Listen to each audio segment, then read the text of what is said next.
A sesión de control o goberno galego deixou debates abertos.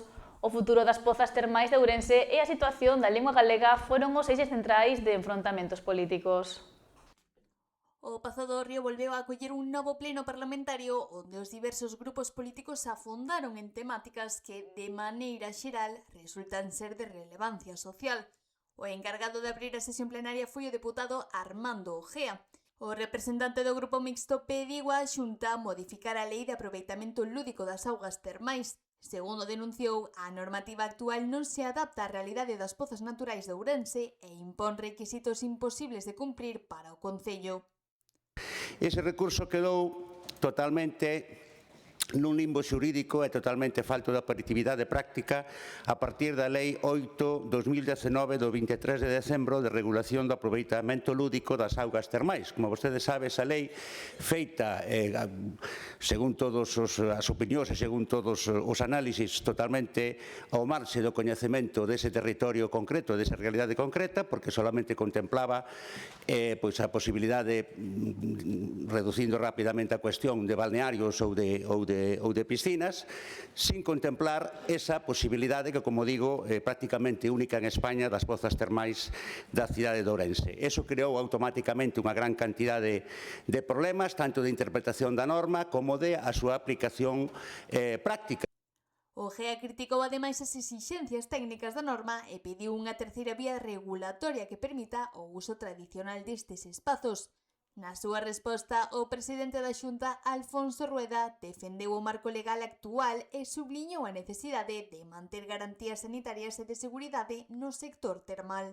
O que non se pode pretender é beneficiarse de todo o que é o termalismo e do nome, pero non querer ningunha das regulacións ni das cousas que levan a calificar algo sobre ese ámbito.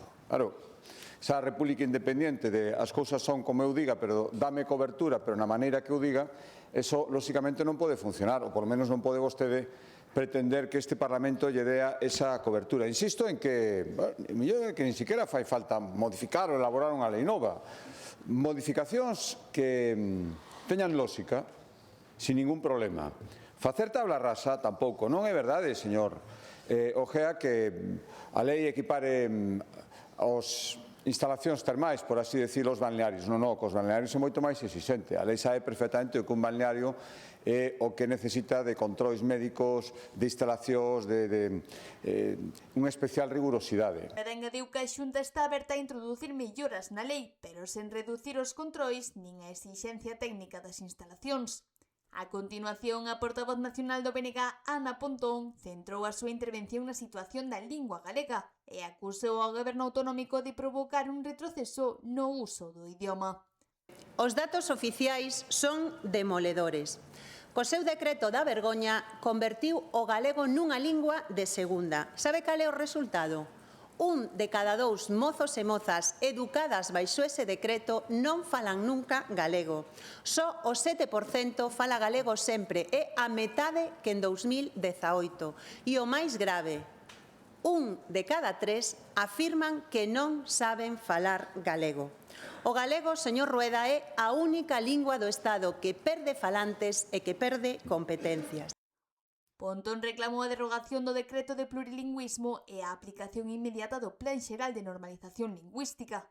Pola súa banda, Alfonso Rueda defendeu o modelo bilingüe e acusou a BNG de querer impoñer unha visión excluinte da lingua. Mire, Galicia non é nin nacionalista nin independentista, señora Pontón. Galicia é unha terra orgullosa da súa lingua e da súa cultura. Galicia, voulle repetir as veces que faga falta, é orgullosamente libre e orgullosamente bilingüe, señora Pontón. Bilingüe. E mentras non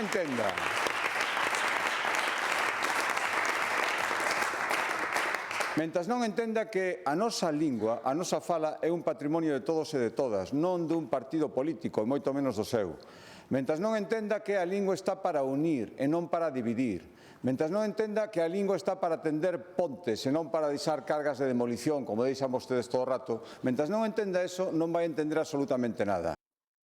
O pleno quedou marcado así polo choque político arredor do termalismo ourensán e pola tensión crecente entre o goberno e a oposición pola política lingüística en Galicia.